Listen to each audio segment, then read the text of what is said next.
कृष्ण कैसे हैं, वासुदेव जी कैसे थे, मीना कैसे है, इन सब के बारे में बहुत डिटेल में पूछ लीजिए। अब पूछने के बाद आप पूछ रहे हैं कि युधिष्ठिर महाराज कैसे, मतलब द्वारका सब हस्तिनापुर आ गए। तो यहाँ कह रहे हैं कि महाराज धर्म के प्रतीक है ना। तो यहाँ एक चीज और देखने मिला, कोइंसिडेंस या जो कहें, यहाँ दोनों धर्म मिल रहे हैं, दो धर्म मिल रहे हैं। विदुर महाराज क्या है? विदुर महाराज, विदुर महाराज के धर्म के प्रतीक धर्म है, और युधिष्ठिर महाराज भी धर्म के प्रतीक। इसमें कह रहे हैं कि धर्म के प्रतीक देखिए, जहाँ धर्म है, धर्म तो साक्षात भगवत परिणति, धर्म का मूल कर्तव्य भगवान को जाना। और यहाँ स्वयं भगवान धर्म को रक्षा कर रहे हैं, एक हाथ से नर नारायण जैसे अर्जुन एक साथ से ये दो भुजाएं बना नहीं संवाद में। तो युधिष्ठिर महाराज की रक्षा करने के लिए हमेशा से दो भुजाएं हैं, एक कृष्ण जी और एक अर्जुन जी, है ना। तो कृष्ण भगवान हैं, और भगवान का कर्तव्य धर्म की रक्षा करना। तो यहाँ अभी बता रहे हैं कि युधिष्ठिर महाराज धर्म के प्रतीक हो। तो मैं थोड़ा सा मांडव्य ऋषि का स्टोरी लूंगा। मांडव्य ऋषि थे जो तपस्या कर रहे थे ना, एक बार अपने आश्रम में बहुत जोर से तपस्या कर रहे थे। तपस्या करते समय उस राज्य के राजा के घर में चोरी हुई। चोरी होने के कारण क्या हुआ कि वहां से जो चोर ने पूरा संपत्ति पर जो माल उठाओ, पूरा सामान चोरी करके लेकर भाग गया। और भाग कर कहाँ रख दिए? मांडव्य, जब इनके राजा के सैनिक इनको पीछा किया, तो ये मांडव्य ऋषि कुटिया में जाकर से पूछा, और पूरा सामान वहीं रख दिए। और यहीं रख दिए तो राजा के सेनाओं ने यहाँ वहाँ खोजा, कहीं नहीं मिला। वो कुटिया में हुआ, कुटिया में सर्च करो, कुटिया में वहाँ 4 चोर मिला, माल सामान मिला।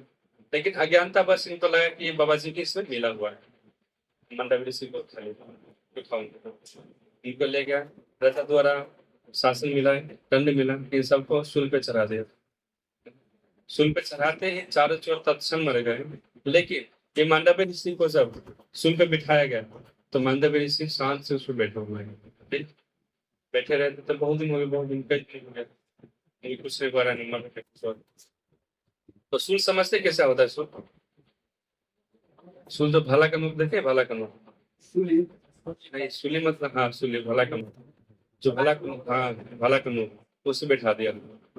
तो इनको बैठाने के कारण से क्या हुआ कि कई दिन तक उठाना है। तो ये बात राजा को बताया कि महाराज मांडव्य ऋषि को जो मैंने बाबा को बैठाया हूँ सूल्य में, ऋषि को, वो मर नहीं रहा है। चारों चोर मर गया था, अच्छा, लेकिन ये नहीं मर रहा। राजा को दब किसी महात्मा को ऐसा कर दिया। राजा दौड़ते बोलो उनको उतार उतार, अब उनको उतार रहा है तो उतार नहीं रहा, वो उनके शरीर में टूट गया, चलो निकल रहा।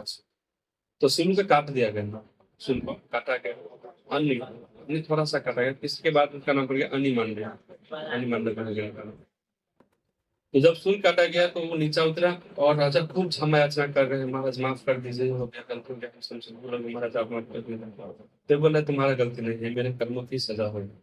ये जगह डायरेक्टली कहाँ पहुंच गया? धर्मराज के पास। धर्मराज कौन है? यमराज जी के पास।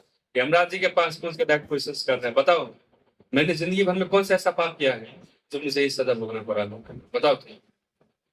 धर्मराज कहते हैं कि महाराज आपने बचपन में एक पतंगे के मतलब क्रूस के भाग में आपने एक खास पतंगा घुसाया था, उसी कारण से आपको एक कर्म भोगना पड़ा है। बोला बचपन की बात को तुम दे रखे, बचपन में धर्म क्या धर्म क्या किसी को ज्ञात नहीं था, लेकिन उसके कारण से मुझे तुम्हें इतनी बड़ी सजा दे दिया। मैं तुम्हें साफ दे दूंगा, अभी साफ देगा। तो फिर वहां कहते हैं धर्मराज जी महाराज, महाराज हमको श्राप देना है, लेकिन 3 चीज श्राप नहीं दी जाएगी कि मुझे राजा बना, राजा का घर में जन्म हो, दासी पुत्र के घर में जन्म हो, या किसी चंडाल घर में जन्म हो, ऐसे श्राप नहीं सब। तो मांडव्य ऋषि ने बोला कि ठीक है, तथास्तु, तुम वही बनो, जो तुम नहीं चाह रहे वही बनो। ऐसे श्राप देते हैं मांडव्य ऋषि के साथ, कारण उनको श्राप पड़ा धर्मराज को। तो धर्मराज ने उसी टाइम में 3 ठाम गया। एक राजा घर में युधिष्ठिर महाराज के रूप में आए, और एक दासी पुत्र के घर में विदुर महाराज के रूप में आए, और एक चंडाल घर में वाल्मीकि जी के रूप में आए धर्मराज, यमराज। और ये बात कहाँ बता रहा है? मान नहीं पड़ा, तो वहां बता रहे हैं। तो अभी यहाँ बात कर रहे हैं युधिष्ठिर के बारे में, बात कर रहे हैं। तो आगे अब ये अपना अपना धर्म सब संभाल रहे हैं। धर्म होने के कारण से युधिष्ठिर महाराज बचपन से ही ये ऑलरेडी धर्मात्मा के स्वरूप है, धर्मराज का स्वरूप है। तो धर्मराज के स्वरूप होने के कारण से ऑलरेडी ये धर्म का ही काम करे, हमेशा धर्म पे ही बात करेगा। तो एक बार की बात है, जब पांडव के पिता पांडु महाराज जब दुनिया से चले गए, तो पांडु के चले जाने के बाद ये अपना पूरा संरक्षण, इनका संरक्षण किनके हाथ में आ गया? धृतराष्ट्र के हाथ में। तो ये इतने मतलब पिता का आज्ञा पालन करते थे कि पिता का विरोध नहीं करते थे। इनका ताऊ था बड़े बड़े अंकल, तो ये बड़े पिता का अपना कभी उल्लंघन नहीं किया गया था। तो आप देखेंगे कि महाभारत में कहीं भी युधिष्ठिर महाराज ने धृतराष्ट्र का विरोध नहीं किया, कहीं जो बोला है कर दिया, जो किया है वैसा किया। युधिष्ठिर महाराज ने कभी उनका विरोध नहीं किया, क्योंकि वो पिता का आज्ञा पालक है। अब पिता कुछ भी कर रहा है, ये धर्म पता है कि धर्म क्या है, तो धर्म की नियत ऐसी है कि मेरे पिता के समान पदवी है, तो इसी कारण से उनका आज्ञा पालन कर रहा है। तो एक दिन गुरुकुल में पढ़ाई हो रहा था और उसमें सत्यम चीज पढ़ा रहा था, सत्यमवाद में नियम पढ़ा रहा था उसमें। तो इसमें जो पढ़ा रहा था उसमें कुछ श्लोक से याद करने के लिए, तो श्लोक से याद करने के लिए जब दिया गया तो युधिष्ठिर महाराज ने सबको पूछा श्लोक से याद हो गया? हाँ हाँ महाराज हो गया। सब आए तत्संधान में आए, सब सुना दे, सुना दे। इसको बोला युधिष्ठिर तुमको याद नहीं? तो युधिष्ठिर महाराज बोले नहीं महाराज, गुरुदेव हमको नहीं हुआ, बाद में सुनाई। फिर वो कुछ आगे हुआ, ऐसे करते करते महीनों बीत गए। बोला यार कैसा दूर थे तुम्हें, एक श्लोक एक अनुवाद याद नहीं हो रहा है, ऐसा कहा है पढ़ने में कैसा है तुम्हारा? थोड़ा सा बुद्धि काम नहीं करता, तुम्हारे छोटा लोग याद कर ले, सब याद कर ले दुनिया में। तो उन्होंने क्या सिद्धांत दिया? कोई चीज रटने को याद करना नहीं कहते, पीछे जो रट रहे हैं सत्यम चीज रट रहे हैं, सत्य न्याय, ये रटने को याद करना नहीं कहता। मैं अपने जीवन में उतार, जिस दिन जीवन में उतर जाएंगे उस दिन मैं समझूंगा मुझे याद होगा, मैं इसको अपने जीवन में उतार। धर्मराज बचपन से सीख रहे थे इसको कैसे उतारा जाए, जिंदगी में कैसे उतारा, जीवन में कैसे उतारा जाए। इस कारण से आगे जाकर देखेंगे कि ये आजाद शत्रुता है, ये किसी से शत्रु हम नहीं रखते, है ना। एक दिन के समय है जब दुर्योधन बार बार तो सिंगल करता है, तो दुर्योधन ने इनको वन में पढ़ाया था। जब वन में थे तो दुर्योधन ने सोचा कि इनको वन में खत्म किया जाए, वन में खत्म किया जाए। तो वन में खत्म करने के लिए इनके पास आक्रमण करने के लिए जब आक्रमण करने के लिए निकले तो इंद्र जी देख लिए, तो इंद्र जी ने गंधर्व को पठा दिया इनको बंदी बना। गंधर्व आए, गंधर्व ने दुर्योधन को बंदी बना। अब पता चला युधिष्ठिर महाराज को, इनको बंदी बना लिया। युधिष्ठिर महाराज को पता नहीं कि मुझे मारने के लिए आए, लेकिन फिर भी इनको पता भी चलता तो धर्मराज। तो उन्होंने बोला कि गंधर्वों ने इनको मेरे भाई को किसे बंदी बना दिया, हालांकि भाई मारने आ रहा है, फिर भी कह रहा है वो आजाद शत्रु था, उनका नाम इसलिए पड़ गया कि मुझे मारने आ रहा था। तो इनको मुझे नहीं सॉरी, इनको जब गंधर्व ने बंदी बना लिया तो इनको पता चला ये हुआ, इन्होंने अर्जुन को भेजा, इनको भेजा कि जाओ उसको छुड़ा लो, उसको छुड़ा के लाओ यहाँ से। ये इनका स्वभाव है। जब धर्म का स्वभाव यही होता है कि आजाद शत्रुता, जिनसे आप किसी शत्रु में नहीं रखेंगे। भले दुर्योधन ने कुछ किया, दुर्योधन ने कपटी किया, दुर्योधन लक्षाग्रह बनाया, किस किया, सबने प्रतिज्ञा ले लिया ये कर दूंगा वो कर दूंगा। युधिष्ठिर ने ऐसा हमें कुछ बोला एक समय, क्योंकि उनके पिताजी ने नहीं बोले, तो वो बोले पिता का जो आज्ञा पालन करेंगे। पिता को कुछ नहीं बोले, पिता को रुकना चाहे तो रुका नहीं, मेरे पिता ने तो मैं क्यों, इसका चुपे होना। और लास्ट में से बोला इतना कष्ट सहने के बाद इतना मतलब ये युधिष्ठिर महाराज अपना धर्म का हमेशा टिका रहा, इसलिए कृष्ण का बहुत प्रिय, बहुत। तो आगे देखेंगे कि जब महाभारत खत्म हो गया भीष्म पितामह के लिए, भीष्म पितामह जिनको भगवत गीता सुनाते ज्ञान होते हैं। तो इसी क्रम में आगे जाते जंगल में एक दिन के समय था जब धर्मराज इनका परीक्षा लेना था, धर्म कृष्ण को परीक्षा लेना चाहता धर्मराज, है ना। वो यक्ष, सॉरी यक्ष इनको परीक्षा लेना चाहता धर्मराज। तो बोला कि एक जंगल में ब्राह्मण सब थे ऋषि मुनि, तो तपस्या मतलब यज्ञ करने के लिए उनके पास क्या करते, अरनी, अरनी, अरनी समझते हैं? अरनी अभी हम लोग माचिस से आग लगाते हैं ना, माचिस पर याद, लेकिन अरनी होता है जो आदि काट में घसरने के बाद अग्नि लगता, अग्नि उत्पन्न हो जाता है, एक काट को दूसरे काट पर जोर जोर से, जोर जोर से, फिर वो आग लगता है, तो उसको कहते हैं अर्ण। एक दिन क्या हुआ कि मेरी एक ब्राह्मण ऋषि की कुटिया में ढुके हुए, और उस अग्नि को ऐसे, अग्नि में अपना सिंह फुजा रहा, सिंह फुजाने के कारण करते करते क्या हुआ कि अग्नि सिंह में फंस गया। सिंह में जब फंस गया ना, तो ये छुड़ाने के लिए जब इसी में दोगे तो वो अग्नि लेकर वो हरिण भाग गए। जब ये भाग गया ना, तो इन्होंने, ऋषि मुनि ने पांडवों को और युधिष्ठिर को कहा कि मेरा अग्नि जंगल से लेकर भाग गया है, मैं अग्निहोत्री हूँ, यज्ञ यज्ञ से मैं आहुति देकर भगवान की यज्ञ की पूजा करता हूँ मैं यज्ञ से, तो मुझे आप अग्नि कैसे प्रज्वलित करोगे, वो मुझे चाहिए, अग्नि चाहिए। तो युधिष्ठिर महाराज अर्जुन सभी के पीछे दौड़े, नकुल सहदेव सब पीछे, मेरे के पीछे दौड़ने लगे, लेकिन युधिष्ठिर महाराज हो गया था। बाद में पता चला कि कोई आ नहीं रहा, दौड़ते दौड़ते सबको प्यास देखने लग गया जंगल में, और जो हरिण था, हरिण मिलिंद, वो यक्ष था, उनका अपना बदल के वहां से गायब हो गया। जब गायब हुआ ना, तो फंसते फंसते बहुत प्यास लगी, और ये प्यास लगा तो उस जल में जाकर पानी पीना जा, तो उस जल में एक ठाव था, यक्ष ने उस जल को उस मंत्र द्वारा रोका गया था, जिनका धनराज का परीक्षा था।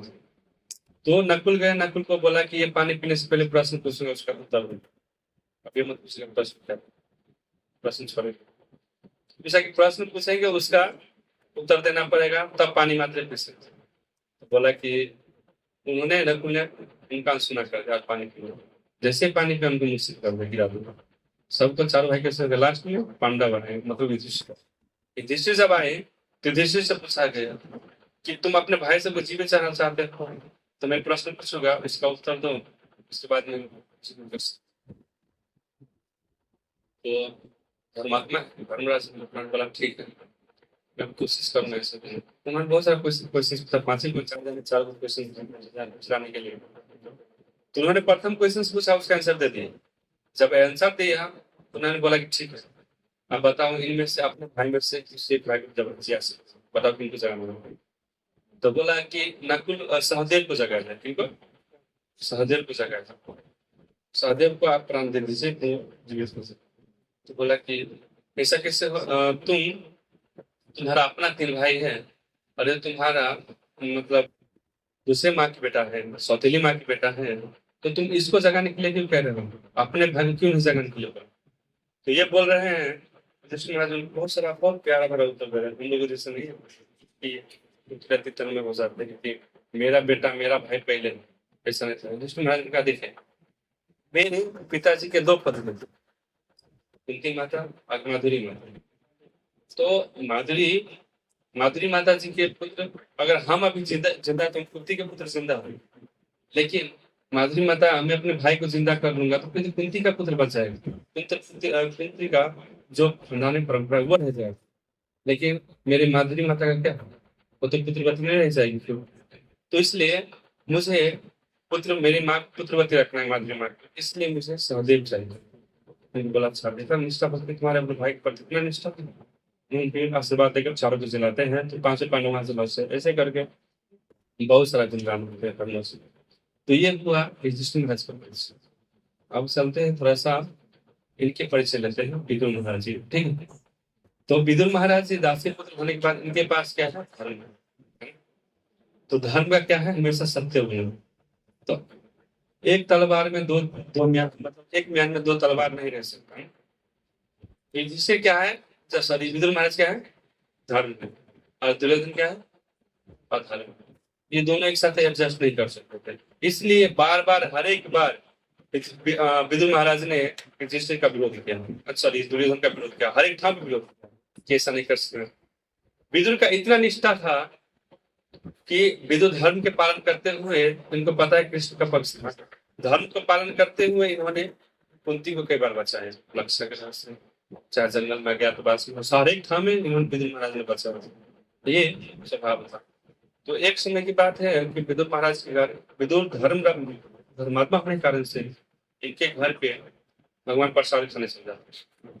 तो वही जब शांति दूत बन के आए, ये सब बन के आए, तो इसमें शांति दूत में दुर्योधन ने कहा कि इनको बंदी बना दिया। डायरेक्ट क्या कहा, इनको एक वाले को बंदी बना, हाँ हाँ बांध सकते तो बांध। बहुत ही अच्छा गुरु महाराज बहुत अच्छा श्लोक चलते हैं। पर के नीचे पाताल देख मुट्ठी में तीनों काल है। बहुत अच्छा है वो। कोई कविता लिखा है, कविता बहुत अच्छा कविता लिखा है कि हाँ जंजीर भला अपना बांध सको तो बांध मुझे, मेरा रूपी भाग बहुत अच्छा बोलते कृष्ण बोलते वहां।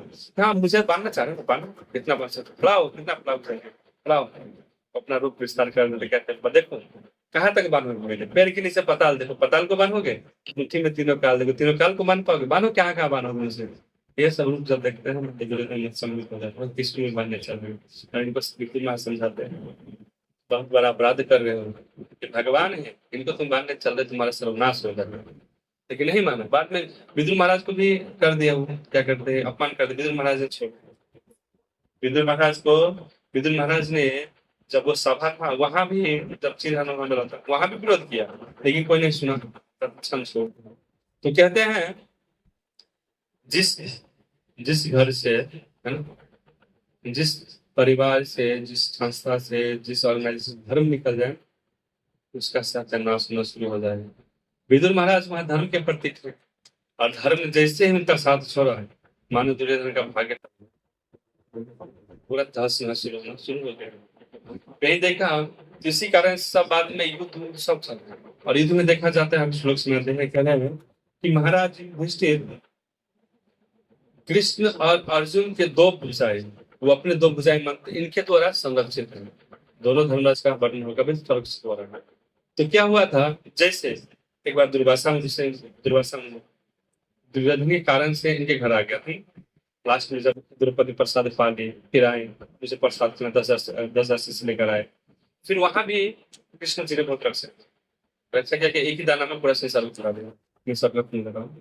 और द्रौपदी को वो दूध कीड़ा में जब हार गए तो उन्होंने द्रौपदी को बहुत सारा वस्त्र दे दिए। कृष्ण हमेशा संरक्षण कर रहे थे। पूजा का काम क्या है, तो पूजा का काम क्या है, हमारे दो हाथों काम क्या है, बचाना ना, रक्षा कर रहे हैं, ये रक्षा कर रहे हैं। तो यही रक्षा करके देख रहे हैं। तो ये सब करते करते महाभारत का समय है, महाभारत हुआ युद्ध सब। महाभारत के बाद युधिष्ठिर महाराज यहाँ से जा रहे, जब जा रहे थे उनके साथ पंचाली जा रहे। अब शरणागति देखिए, धर्मात्मा का काम होता है कि शरणागति अपने शरण में का उद्धार कर। ये देखा शरणागति क्या दिखा रहे हैं यहाँ, जब धर्मराज यहाँ से जा रहे थे स्वर्ग के लिए, इनके साथ द्रौपदी और पांडव पांचों भाई चारों जा रहे हैं पांचों। तो ये जाते जाते देख रहे पीछे सब गिर गिर जा रहा है, सब गिरते गिरते गायब हो गए, लास्ट में कोई नहीं रह गया, क्या हो गया। तो आगे से ये स्वर्ग के जाते ही रहे, तो वहां इंद्र अपना विमान लेकर था, तो महाराज आप इस विराजमान में यार चलो नहीं, मैं नहीं चल सकता, क्योंकि मेरे पीछे जो और 5 जने इसको भी ले जाना, पता नहीं कहाँ रह गया, नहीं मुझे पता, इसको भी ले चलिए तब मैं जाऊंगा। तो टेंशन नहीं लीजिए, वो जहाँ जाना था उनको वो ऑलरेडी पहुंच गए। कहाँ पहुंचे, भगवान के पास पहुंचे, भगवान की सेवा कर बोला ठीक है। जाते देखते कि पीछे कुत्ता भी लगा है, शरणागति भावते नहीं करना चाहते। तो बोला ये कुत्ता मेरे शरण में आ गया, मेरे कारण से चलते चलते मेरे साथ भी आ गया, तो इसको भी आपको ले जाना पड़ेगा। तो कह रहे कुत्ता को किस ले जाऊंगा यार, ये एक बात है, ये डील कैसे नहीं लेता। बोला मेरा भी डील कैसे, मैं भी सब नहीं जाऊंगा, मैं भी भगवान के पास ले जाऊंगा, क्योंकि मेरे शरण में आया, इसको उद्धार करूंगा उसके बाद ही मैं उद्धार जा पाऊंगा। तो बोला ठीक है चल, हमको ले गए। फिर ये सब देवी देवता आकर प्रकट हो गया, जिसमें वाह वाह करे, वाह वाह वाह वाह, क्या बात है क्या बात है, इतना धर्मात्मा के अपने शरणागत में पशु को भी इन्होंने उद्धार करने की सोच है। आगे जब जाकर देख रहे हैं तो ये देख रहे हैं युधिष्ठिर महाराज कल्पनीय नर्क मिला, रास्ते में क्या मिला, कल्पनीय नर्क, मतलब उनको लगा कि नर्क है और इन्होंने मिला उनको प्रश्न। तो ये एक गलती किया, क्या गलती किया, गलती है नहीं हालांकि, हाँ, गलती है नहीं हालांकि, लेकिन उन्होंने बुलाया क्या, नहीं बोला था कि अश्वत्थामा मारा गया। क्या हुआ, अश्वत्थामा मारा गया। तो बोला कि अश्वत्थामा मारा गया इसलिए मुझे नर्क का दर्शन हो रहा है, मुझे नर्क जाना पड़ेगा। तो बोला कि ठीक है इस नर्क में तुमको जाना पड़ेगा। वहां देखा कि मेरा सारा भाई वहां हल्ला कर रहा है, भैया भैया मैं यहाँ आओ, आप इधर आ जाओ। देखा भाई मेरे भाई से तो नर्क, तुम्हें फिर क्यों जा रहा स्वर्ग। उसने बोला कहीं नर्क मेरे जाऊंगा, बोला कि मैं नहीं जाऊंगा, मैं ही नर्क में जाऊंगा। क्या कौन सा नर्क था, काल्पनिक नर्क। बोला जैसे कि मैं यहाँ रुकूंगा तो फिर वो चीज मुझे तो कल्पना मत, मैं तुम्हें टेस्ट करना चाह रहा था। समाज में हमारे पास हो गया। और ये फिर भगवान के धाम में गए और भगवान के धाम में जाते देख रहे हैं कि वहाँ चारों भाई और द्रौपदी भगवान की सेवा में लग गए। बाद में ये भी होगा भगवान की सेवा में लग गए। तो ऐसे ही विदुर महाराज अभी जो संवाद हो रहा है अभी देखेंगे। तो ये संवाद जब हो रहा है विदुर महाराज का, तो विदुर महाराज कृष्ण के बारे में अर्जुन बात पूछ रहे हैं, और कृष्ण जब अर्जुन के बारे में पूछने के बाद आगे क्या कह रहे हैं कि प्रोसेस खत्म करेंगे उद्धव जी महाराज से। विदुर महाराज जी वहां घर से निकल गए, घर छोड़ मैं अब ला रहा हूँ घर छोड़ा। घर छोड़ने के बाद विदुर महाराज जी कहाँ निकले? जंगल पर भाग। अब नहीं रहना क्योंकि धर्मात्मा हो और धर्मात्मा का वहां विदुर ने एक न्याय दिया था कि कह रहा है जो दानी होकर भी दान न कर, जो दानी होकर भी दान न करे, और जो क्या कहते हैं जो गरीब होता है बहुत जो क्या कहते हैं निर्धन कहिए, या जो सबसे जो किसी खाने पाने के लालच पड़ जाए, वैसे आदमी अगर तपस्या न कर, तुम लोग क्या करना चाहिए? गर्दन में रस्सी बांधना चाहिए और रस्सी को पत्थर में बांध कर नदी में कूद जाना चाहिए। क्योंकि आपके धन होने के बाद भी आप तपस्या नहीं कर रहे हैं, धन होने के बाद भी आप दान नहीं कर रहे हैं, और तपस्या होने के बाद भी आप मतलब क्या कहते दरिद्रता होने के बाद भी आप तपस्या नहीं कर रहे हैं, तो ऐसे आदमी को कूद कर मर जाना चाहिए। वहाँ एक विदुर न्याय विदुर ने 3 न्याय दिया था, वहां हमने 3 न्याय भूला होगा, एक न्याय मुझे याद है। तो ये न्याय देकर विदुर महाराज को कि अब ये हस्तिनापुर रहने के लायक नहीं है, क्योंकि इसको छोड़ देना चाहिए। कह रहा है कि हाँ एक न्याय ये भी दिया, उन्होंने एक न्याय ये भी दिया जैसे चाणक्य नीति कहते हैं कि एक जने को मारने से अगर पूरा गांव बच रहा है तो गांव को बचाने के लिए एक जने को मार देना चाहिए, और एक गांव को जलाने के बाद एक शहर बच रहा है, राज्य बच रहा है, तो गांव को जला देना चाहिए। यही सिद्धांत से वो कहा कि अगर आत्मा को बचाना है, अगर शरीर को छोड़ना पड़े तो शरीर को छोड़ देना चाहिए। ये भाव से उन्होंने तत्क्षण हस्तिनापुर छोड़ना, हस्तिनापुर छोड़ के भाई शरीर को छोड़ना है, आत्मा का कल्याण चाहिए। आत्मा के कल्याण के लिए बाहर घूम रहे हैं। तो बाहर घूमते घूमते आ रहे हैं और जंगल में चले गए। जंगल में जाते जाते इनको बहुत सारा भेंट हुआ। उसके बाद यहाँ उद्धव से भेंट हो जाते हैं। अभी उद्धव का पक्ष चल रहा है, कोई प्रश्न उद्धव में जाने हरिद्वार जब उद्धव से भेंट होता है तो बता देते हैं आपके लिए भगवान ने आपको ज्यादा स्नेह कर दिया था और आपको मित्र मुनि के संग पठाया। तो उद्धव से बहुत अच्छा वार्तालाप होता है। यही वार्तालाप से हो रहा है क्या वासुदेव कैसे हैं, कृष्ण कैसे हैं, ये सब बात पूछने के बाद आप ये कहेंगे कि आप मेरे लिए नहीं, आप जाइए कहाँ? मैत्री मुनि के पास। आपके लिए भागवत मैत्री मुनि सुनाने वाला है, वहां जाइए आप। मैत्री मुनि के पास जाते हैं। मैत्री मुनि इनको देखकर बहुत हर्षित हो जाते हैं। क्या आज साक्षात धर्म का प्रतीक मुझे दर्शन दे दिया और इनको मुझे भागवत सुनाना। मैत्री मुनि को शिष्य, और मैत्री मुनि ने देखा था एक चीज को याद, मैत्री मुनि को क्या पता, जब कृष्ण दुर्योधन का 56 व्यंजन छोड़कर, ठीक 56 व्यंजन छोड़कर विदुर के घर गया, तो उस टाइम में विदुरानी माता वो नग्न अवस्था में नहा रही थी। ठीक, उनके पास कपड़ा नहीं था, एक ही साड़ी है, इस कारण से वो नग्न नहा रहे थे। बाद में कृष्ण गौर न कर रहे हैं और हल्ला कर रहे हैं, काकी काकी विदुर काका। ये बात सुना, मैं वासुदेव आ रहा हूँ, आया हूँ। ये बात सुनते ही उनको सुध रही और इन्होंने वैसे दौड़कर नहाते हुए दौड़कर गेट खोला, और गेट खोला तो कृष्ण को देखा। कृष्ण ने अपना पीताम्बर से फेंक दिया, फेंक कर विद्रानी ने लपेट लिया। अब गुस्सा मैं तो वैसे नहा रही थी आगे, विद्रानी गई कपड़ा पर ला गई और आकर कृष्ण को बोला। कृष्ण बोला देखो मुझे भूख लगा, मैं बहुत दूर से आया, मुझे भूख लगा, मुझे कुछ खिलाओ। विद्रानी हाँ खिलाओ, क्या खिलाऊंगा? तो केला लेकर आई। जब केला दे रही है तो इतना प्रेम विभोर है, ये इतना प्रेम में डूबा हुआ है कि इन्होंने छिलका छिलकर कृष्ण को दे दिया और गुठली फेंक दी। कृष्ण बड़े प्यार से खा रहे हैं, बहुत प्यार से, और क्या टेस्ट। इतने में विदुर का गा गया। विदुर का देख कर कह रहे अरे ये तो बाबरी है, बाबरी। इतना देख भी नहीं रहा है कि इनको फल खिला रहा है कि छिलका खिला रहा है। ये बावरी हो गई, पूरी बावरी हो। विदुर ने बहुत जोर से डाली और कृष्ण बोले काका कढ़ाई को डांट रहे हैं, मुझे जो प्यार से खिला रहे हैं, पत्रम पुष्पम फलम यो में प्यार से, ये जो मुझे भाव से दे रहा है नहीं, मुझे अच्छा लग रहा है, मैं ही खा के रहेगा, मुझे बहुत अच्छा लगा। बोला नहीं ये आप एक साथ खिलाए उनको। फिर विदुर ने वो छीन लिया, विदुर ने घुटला खिलाया। विदुर का कुत्ता खा कर कि आपने जो खिलाया आपसे मीठा तो छिलका जो आपने उनका फल खिलाया, मुझे फल का सार उससे ज्यादा मीठा तो वो छिलका में भाग था, मुझे वही पसंद हुआ था। तो ये सब देखकर बोला कि अच्छा विदुरानी तो भाई खाली केले खिलाकर उनको प्रसाद प्रसाद बनाए, सब्जी बनाए, साग भात खिलाए। बोल रहे ये खिलाने के बाद कह रहे इसमें टेस्ट नहीं आया, इसमें टेस्ट नहीं आया। और ये टेस्ट नहीं आया जो आपने मुझे छिलका और केला खिलाया था, उसका टेस्ट भी नहीं है, बेकार हो गया।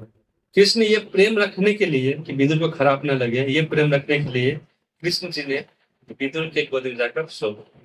विदुर के जंगल में विदुर को बिठाया और जंगल की सिरहानी बनाकर कृष्ण जी पर सो गए। जब वो सोए ना तो इनके कुंडल का जो छाप था इनके जंघा पे पड़ गया। ये बात मैत्रेय मुनि को याद है कि आपको जब कृष्ण जी आपके कंधे पर सोए थे जंघे पे, तो ये कुंडल का छाप आपके देह में पड़ गया।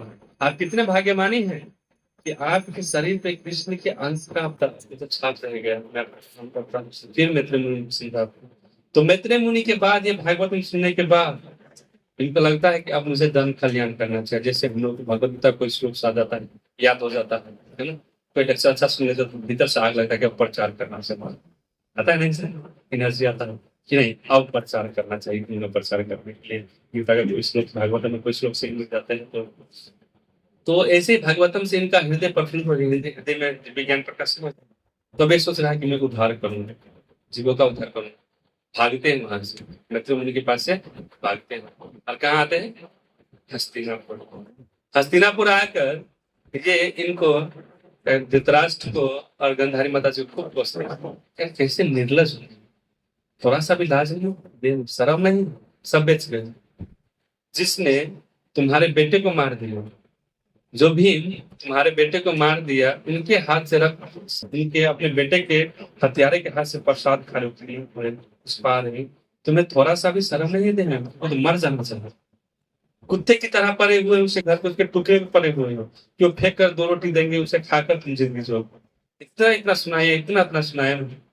धृतराष्ट्र को बैराग कहते सच में यार क्या कर रहे हैं, मेरे बेटे को मार दिया, उसके हाथ खा रहा प्लान बनाया।